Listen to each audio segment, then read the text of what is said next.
Na-experience mo na rin ba na bigla na lang nagbago ang iyong mood kahit wala namang malinaw na dahilan?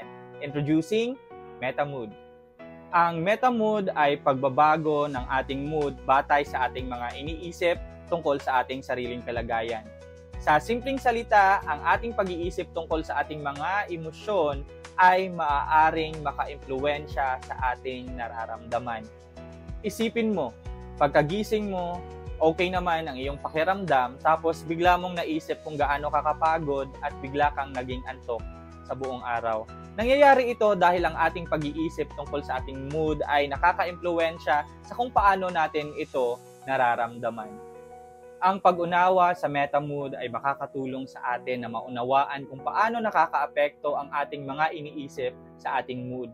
Maaari mong simulan ang pagbabago sa iyong mga naiisip upang mapabuti ang iyong pangkalahatang kalusugang emosyonal. Kaya sa susunod na makakaramdam ka ng biglaang pagbabago sa iyong mood, maglaan ng sandali upang suriin kung paano o ano ang naiisip mo bago ito nangyari. Ibahagi sa comments at sama-sama nating pag-usapan kung paano natin magagamit ang meta mood upang magkaroon ng mas positibong pananaw sa buhay.